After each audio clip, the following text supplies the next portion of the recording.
लोगों में जनरली जो समस्या होती है, पहले तो एक फंगल इन्फेक्शन, दांत की बहुत ही कॉमन प्रॉब्लम है। ये जनरली हमारे प्राइवेट पार्ट्स पे हो गई या फुल बॉडी पे हो गई। बालों का एक तो टूटना हो गया, बालों में डैंड्रफ बहुत कॉमन हो जाता है। जो ये बाल चले जाते हैं, ये जनरली जेनेटिक कंडीशन है, आजकल बहुत ही कॉमन है। ठीक है, 50% लोगों में आजकल व्हाइट हेयर्स हो रहे हैं। 20 ईयर्स की एज से ही पिंपल्स होते हैं। तो हमारे ऑयलीनेस, छाइयों का ये है कि छाइयों के लिए आपको सन प्रोटेक्शन प्रॉपर रखनी पड़ेगी। छाइयाँ थायराइड के पेशेंट्स में ज्यादा होती है और ये जनरली प्रेगनेंसी में होनी शुरू हो जाती हैं।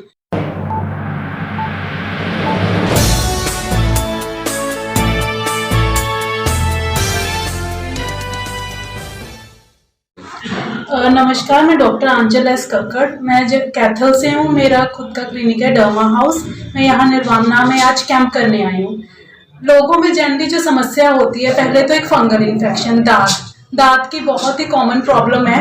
ये जनरली हमारे प्राइवेट पार्ट्स पे हो गई या फुल बॉडी पे होती है। इसके लिए आपको कपड़े वगैरह सारे गर्म पानी में धोने हैं, धूप में सुखाने हैं एंड इसके लिए आपको ट्रीटमेंट प्रॉपर लेना है। और जनरली क्या होता है, गाँव में स्टेरॉइड्स जनरली लोग ले लेते हैं, ये इसका ट्रीटमेंट बिल्कुल नहीं है। आपको इसके लिए अच्छी दवाई देनी पड़ेगी। बाकी बालों की टूटने की समस्या होती है, अनचाहे बाल होते हैं, उन सबका इलाज हम करते हैं। और बाकी अनचाहे बालों को हटाने के लिए लेजर हेयर रिडक्शन भी करते हैं। और बाकी और भी जो भी दाग है, फेस पे जो दाग धब्बे होते हैं, उनका भी इलाज सब यहाँ पे हो जाता है।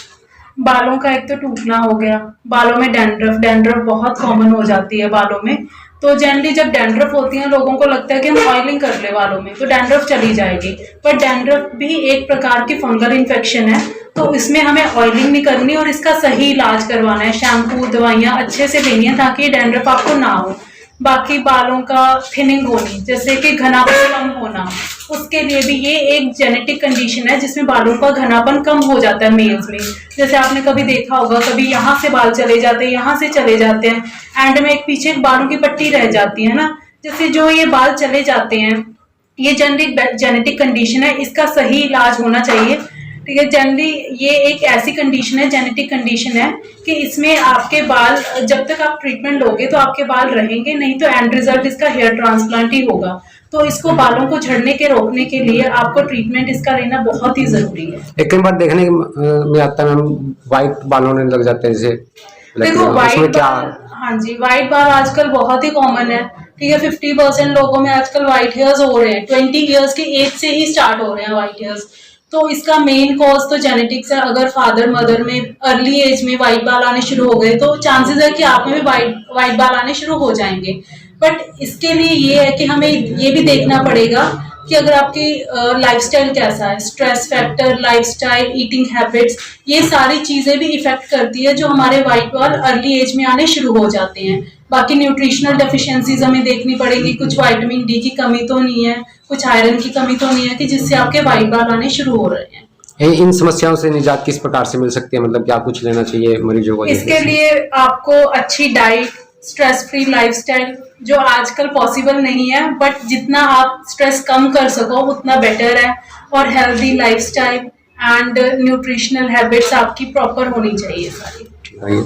अच्छा, एक्ने, जनरली पिंपल्स हमें प्यूबर्टी में आने शुरू हो जाते हैं। पिंपल्स के काफी कारण होते हैं। अगर हमारे फोरहेड पे जनरली पिंपल्स होते हैं, ये डैंड्रफ की वजह से होते हैं, तो डैंड्रफ का इसमें इलाज होना चाहिए। अगर हमारे चीक्स पे पिंपल्स होते हैं तो हमारे ऑयलीनेस बढ़ जाती है स्किन में, तो इसके लिए अलग चीजें होती हैं। अगर हमारे पिंपल्स जनरली, अगर आपने देखा होगा 30 इयर्स की एज में भी फीमेल्स के पिंपल्स आ रहे होते हैं, जनरली वो आते हैं चिन एरिया पे, लोअर हाफ ऑफ फेस पे। तो ये हार्मोनल एक्ने हो सकते हैं, इसका सही इलाज होना चाहिए। तो इसके लिए जांचें भी होती हैं, क्योंकि ये जो पिंपल्स होते हैं ये आगे जाके गड्ढे कर देते हैं। तो इनका अगर सही तरीके से इलाज हो जाए तो गड्ढे नहीं पड़ेंगे और आपका ट्रीटमेंट अच्छा रहेगा। जैसे कील मुहासे और छाइयां भी जो फेस पे दिखाई देती है, उसको लेकर मैम? छाइयों का ये है कि छाइयों के लिए आपको सन प्रोटेक्शन प्रॉपर रखनी पड़ेगी। छाइयाँ थायराइड के पेशेंट्स में ज्यादा होती है और ये जनरली प्रेगनेंसी में होनी शुरू हो जाती हैं। तो इसके लिए भी ये है कि डीपिगमेंटिंग क्रीम्स होती हैं, कुछ मेडिसिन होती हैं ना, जो आपको प्रॉपरली कॉन्टिन्यूड रखनी है। एंड सन प्रोटेक्शन बहुत ही जरूरी है छाइयों के लिए, नहीं तो ये छाइयाँ आगे बढ़ती रहेंगी।